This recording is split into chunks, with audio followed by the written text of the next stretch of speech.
नमस्कार साथियों, आज जो हम लोग करने वाले हैं बिहार के जो डीएलएड पेपर हैं जो इस बार 2022 में पूछा जाएगा, उसमें से जो रीजनिंग है जो कि बहुत ज़्यादा इंपॉर्टेंट है, जिसमें कि टोटल 25 क्वेश्चन आते हैं और एक क्वेश्चन के लिए 3 मार्क, यानी कि 25 क्वेश्चन के लिए 75 मार्क होते हैं। अगर आप मेरा क्लास लास्ट तक देखते रहोगे और जितने सारे क्लासेस आ रहे हैं चैनल पर, उसमें से अगर करके चलोगे आप तो समझ लीजिए 70 आपके मार्क जो हैं इसमें कंफर्म आपके हो जाएंगे। तो अगर आपको सरकारी कॉलेज लेना है तो जानते हैं कि अगर आपका सरकारी कॉलेज में आपका हो जाएगा अगर, तो 20,000 तक में, टोटल 20,000 खर्चे में आपका टोटल आपका डीएलएड का हो जाएगा।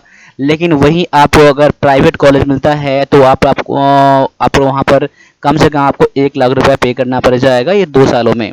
इसीलिए आप अच्छे नंबर से तैयारी करें, इस बार अच्छे मन से तैयारी करें और अच्छे नंबर से पास हो जाएं, तो फिर आप इस बार सरकारी कॉलेज में आपको मिल जाएगा, आपको सीट मिल जाएगा, जिसमें कि आप जो अगर इस पेपर में आपका जो कि 150 क्वेश्चन आते हैं उस पेपर में अगर आप 80 क्वेश्चन कर लेते हो तो समझ लीजिए कि आपको सरकारी कॉलेज मिल ही जाएगा। तो चलिए स्टार्ट कर लेते हैं आज का ये पेपर और देखते हैं कि इसमें से कितना कर पाते हैं। तो आप लास्ट तक बने रहना और देखना कि इसमें से कितना क्वेश्चन आप सही कर पाते हैं। देखिए यहाँ पर आपको क्या पता करना है, नीचे एक पासे के 4 स्थितियां दी गई है, एल के प्रतिकूल कौन सा आएगा। प्रतिकूल यानी कि इसके अपोजिट में कौन सा नंबर आएगा, ठीक है, इसके अपोजिट में कौन सा लेटर आएगा। अब यहाँ पर देख लीजिए इसमें क्या है। अब देखिए जब एल पता करना हो और ऐसे नंबर हो तो आप एक ऐसा 2 डैश 2 पासा ऐसा पता करिए जिसमें कि एल को छोड़कर 2 और जो नंबर है ना वो कॉमन हो। अब देखिए यहाँ पर एल तो एक ले लिया मैंने यहाँ पर, तो एच और आई देखिए कौन कौन में है, एच और आई इसमें है ना, एच आई इसमें है, यानी कि आप एक ये पासा ले लीजिए और एक आप ये पासा ले लीजिए और इन दोनों में कंपेयर करिए। अब जहां पर एच और आई कॉमन हो गया तो उस कंडीशन में आपका एल का जो अपोजिट हो जाएगा वो हो जाएगा के, और के का अपोजिट क्या हो जाएगा, एल हो जाएगा। तो वही पूछ रहा है आपका कि एल का प्रतिकूल कौन सा होगा, तो आपका आंसर क्या हो जाएगा यहाँ पर, ऑप्शन नंबर ए हो जाएगा। ठीक है, क्लियर है। अब आगे बढ़ जाइए, अगला जो क्वेश्चन आपके सामने में है वह उत्तर आकृति को ज्ञात कीजिए जिससे समस्या आकृति में दिए गए खंड काटे गए हैं।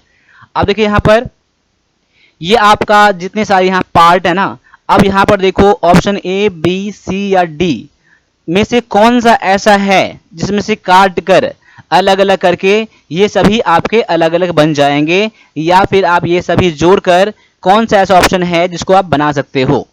तो अब गौर करो कि आप कौन से ऑप्शन में आप जा रहे हो। देखिए अगर मैं ऑप्शन अगर ए में चाहता हूं, देखिए यहाँ पर जो 1 2 3 पार्ट है, यहाँ पर इसमें 1 पार्ट 2 पार्ट 3 पार्ट तो मिल जाएंगे, लेकिन अगर आप ये देख रहे हो इसके पार्ट जो है ना ये वाले, ये आपका ट्रायंगल बन जाएंगे। ट्रायंगल देखो, ट्रायंगल किसी में नहीं है ना, ये चीज किसी में नहीं है और बचे हुए पार्ट में, तो आपका ऑप्शन कभी भी ए नहीं होगा। आप ये भी देख लो इसमें भी ट्रायंगल बना है तो आपका ऑप्शन बी कभी नहीं होगा। इसमें भी देख लो ट्रायंगल आपका बना हुआ है तो ये कभी नहीं होगा। तो आप इस कंडीशन से ऑप्शन नंबर डी भी कर सकते हो, और आप चेक भी करोगे ना तो फिर आप देख लो यहाँ पर 1 2 3 पार्ट तो यहाँ पर मिल जा रहे हैं, ठीक है, 3 पार्ट तो मिल जा रहे हैं आपको। अब ये पार्ट देखिए, ये वाला पार्ट कहाँ पर है, देखो ये वाला पार्ट ये है ना, और ये वाला पार्ट कहाँ पर है, आप ये भी देख लो यहाँ पर 1 2 3 4। तो अब ये वाला पार्ट आप यहाँ ये एक ये देख लो और एक ये देख लो, दोनों सेम ही यहाँ पर है ना। तो यानी कि ऑप्शन डी जो है आपका कंफर्म आंसर हो जाता है। तो आप इस तरह से आंसर कर सकते हो। बहुत सारे बच्चों को रीजनिंग से बहुत डर लगता है, तो रीजनिंग जो है बहुत ज़्यादा डिफिकल्ट सब्जेक्ट नहीं है, बस इसमें आपको ध्यान देने की जरूरत होती है बस, ठीक है। आपको इसमें रूल नियम पता हो ना हो कोई बात नहीं है, कुछ चैप्टर ऐसे हैं रीजनिंग के जिसमें आपको कुछ रूल को फॉलो करने होते हैं, बाद बाकी सारे आपके अपने दिमाग से बन जाते हैं। अगले क्वेश्चन में देख लीजिए क्या है कि इसमें कितने वर्ग हैं। देखिए अब इस क्वेश्चन में क्या कह रहा है कि आपको इसमें टोटल वर्ग कितने हैं। तो ये क्वेश्चन बनाने के लिए इसके फॉर्मूले भी आते हैं, लेकिन इसमें कोई फॉर्मूला लगाने की जरूरत नहीं है, ये क्वेश्चन वैसे ही बन जाएगा। अब इसमें तो आपको टोटल वर्ग गिनना है। देखो वर्ग किसे कहते हैं पहले ये जान लीजिए। वर्ग किसे कहते हैं, जिसकी चारों भुजा क्या होती है, समान होती है, उसे हम लोग क्या कहते हैं, वर्ग कहते हैं। अब इस क्वेश्चन में देख लीजिए टोटल वर्ग कितना है। पहले तो देख लीजिए जो आपको डायरेक्टली दिख रहा है वो देख लीजिए। देखिए आप ये यहाँ से लेकर यहाँ तक में कितने वर्ग हैं, यहाँ से यहाँ तक में देखो एक आपका ये वर्ग है, टोटल देख लीजिए 1 2 3 तो एक वर्ग आपका हो गया। उस तरह से देखो चौथा, पांचवा, छठा वर्ग तो हो गया, यहाँ पर 6 वर्ग आपका हो गया इधर। अब आगे देखो यहाँ पर, देखो इसमें देखो 1 वर्ग ये हो गया, 2, 3, 4, 4 तो वर्ग और निकल गया डायरेक्टली। अब आगे देखोगे तो ये भी एक वर्ग बन रहा है आपको, देखो यहाँ पर 1 वर्ग ये हो गया, दूसरा वर्ग क्या बन गया, एक ये बन गया, तीसरा वर्ग देख लो यहाँ पर ये बन गया, चौथा वर्ग ये बन गया, ठीक है, 4 और बन गए। अब देखो यहाँ पर 6, 4, 10, 4, 14 तो वैसे ही हो गए। इसके बाद भी वर्ग इसमें बन सकता है या नहीं बन सकता है वो तो बाद की बात है, लेकिन कम से कम इसमें 14 तो कंफर्म है जो आपको दिख रहे हैं यहाँ पर। तो आपका आंसर देख लीजिए, ए नहीं होगा, बी नहीं होगा, सी नहीं होगा, 14 या 14 से अधिक आप आंसर करोगे। देख रहे हो ना यहाँ पर, कोई इसमें ट्रिक की जरूरत नहीं है, कोई नहीं है, बस आपको जो सामने दिख रहा है उसी के अकॉर्डिंग आपका आंसर मैंने यहाँ कर दिया है। तो ऑप्शन नंबर डी है आपका यहाँ पर करेक्ट आंसर। अब आगे देख लीजिए, अगला जो क्वेश्चन है, निम्नलिखित में से कौन सी डायग्राम जीवन, मृत्यु और समय के सही संबंध को दर्शाता है। यानी ये डायग्राम जो है कौन सा सही संबंध इसमें बताता है, देख लीजिए। अब ये बनाने के लिए क्या तरीका होता है, अब देख लीजिए यहाँ पर कॉमन कौन कौन सा है। अब देखिए तीनों में कोई कॉमन है तो उसको क्या करना है, टच करना है, उसके अंदर लाना है, और कॉमन नहीं है तो तीनों को अलग कर देना है, ठीक है।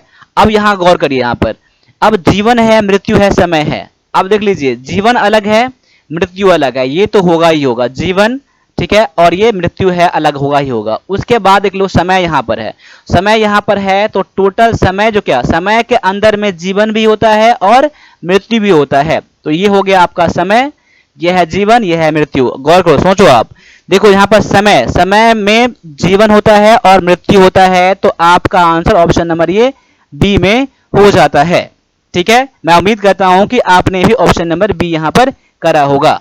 अब आगे देख लीजिए, अगला जो क्वेश्चन है, निम्नलिखित में से कौन सा डायग्राम आगमनात्मक, निगमनात्मक और द्वंद्वात्मक विधियों के बीच संबंध को उचित चित्रित करता है। अब देखिए यहाँ पर इस क्वेश्चन में क्या है।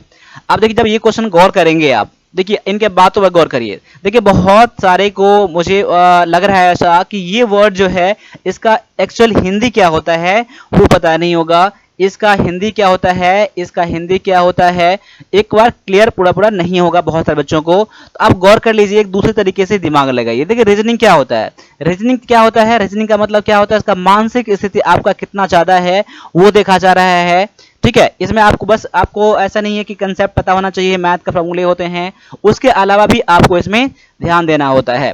अब देखिए यहाँ पर द्वंद्वात्मक विधियां हैं, विधियां है ना। अब इस कैसे पकड़ लीजिए आप, ये विधि है उसके अंदर में ये चीज हो सकता है, तो आप यहाँ पर बना सकते हो कि आपका आंसर यहाँ पर ऑप्शन नंबर ए हो जाएगा, ये हो जाएगा आपका द्वंद्वात्मक हो जाएगा, ठीक है। और इसके अंदर में हो जाएगा ये आगमनात्मक और ये निगमात्मक, ये हो जाएगा आपका, ठीक है। तो आपका आंसर ऑप्शन नंबर ए हो जाएगा।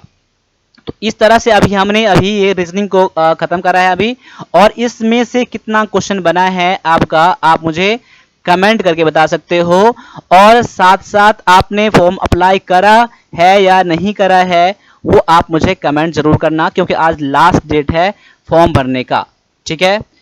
तो आप लोग करिए, स्टार्ट करिए इस चीज़ को। और भी आपके सामने में जो मैथ है वो इंग्लिश है, हिंदी है और जीके जीएस जो भी है, मैं सभी चीज़ आपके सामने में लाऊंगा, इसलिए चैनल को सब्सक्राइब भी आप लोग ज़रूर कर लीजिएगा, ताकि आपको जब भी मैं वीडियो अपलोड करूं, कुछ भी नोटिफिकेशन दूं, आपको मिल जाया करेगा। तो सब्सक्राइब करने के बाद बेल आइकन भी आता है, बेल बटन भी आता है, तो उसको भी आप लोग प्रेस कर लीजिएगा। और क्लास अच्छा लगा हो तो लाइक आप ज़रूर कीजिएगा। तो अभी के लिए इतना रहने दीजिए, मिलते हैं अगले क्लास में, तब तक ले सभी से एक बार फिर से जय हिंद, जय भारत।